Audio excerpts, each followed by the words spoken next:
আসসালামু আলাইকুম বন্ধুরা, আজকে আবার একটা রান্নার ভিডিও নিয়ে আপনাদের সামনে চলে এসেছি। আজকে আমি চিংড়ি মাছ দিয়ে এঁচড় দিয়ে একটা রেসিপি বানাবো। আমি কিভাবে বানাই আপনারা দেখুন পুরো ভিডিওটা। প্রথমে আমি কড়াই বসিয়ে দিয়েছি, কড়াইটা গরম হয়ে গেছে। এবারে সরষের তেল দিয়ে দেব। তেলটা আমার গরম হয়ে গেছে, আলু দিয়ে দিয়েছি। আলুতে অল্প করে লবণ আর হলুদ দিয়েছি। আলুটাকে আমি ভালো করে ভেজে নেব।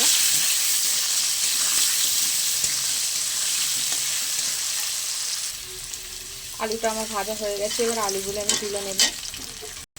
এঁচড়টাকে আমি সিদ্ধ করে রেখেছিলাম, এবার অল্প করে লবণ আর হলুদ দিয়ে একটু ভেজে নেব।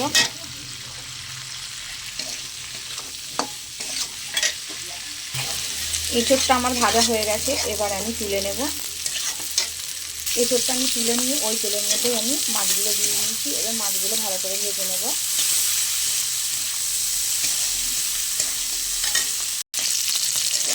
মাছগুলো ভাজা হয়ে গেছে, এবার মাছগুলো তুলে নেব। এবার ওই তেলের মধ্যে দিয়ে দেবো শুকনো লঙ্কা, তেজপাতা, দালচিনি আর এলাচ। এটা একটু ভাজা ভাজা করে নিয়ে এবারে দিয়ে দেবো কাঁচা লঙ্কা আর পেঁয়াজ কুচি।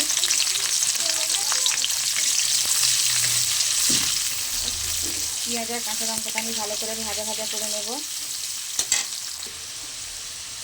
পেঁয়াজটা আমার ভালো করে ভাজা হয়ে গেছে, এবারে দিয়ে দেবো আদা রসুনের বাটা। আদা রসুনটা ভালো করে ভেজে নেবো যাতে গন্ধটা না থাকে। এবারে আমি এক একে গুঁড়ো মশলাগুলো দিয়ে দেবো। হলুদ গুঁড়ো, লাল লঙ্কা গুঁড়ো, জিরে গুঁড়ো, কাশ্মীরি লঙ্কার গুঁড়ো, মরিচ গুঁড়ো, দিয়ে দেবো স্বাদ মতো লবণ আর অল্প একটু চিনি। এবারে আমি মশলাটা ভালো করে কষিয়ে নেব। আমি সামান্য পরিমাণে জল দেবো, দিয়ে আমি মশলাটা ভালো করে কষে নেব।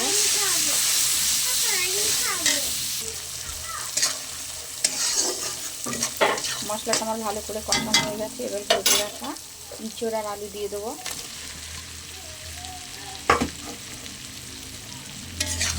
ভালো করে মশলার সঙ্গে মিশিয়ে নেব।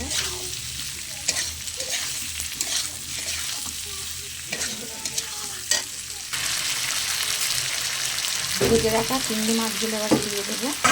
দিয়ে আমি আরেকটু ভালো করে সব কিছু মিশিয়ে নেব।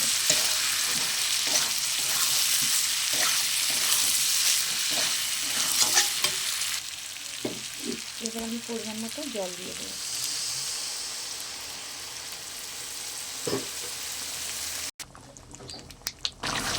এবার আমি দিয়ে দেবো গরম মশলা বাটা।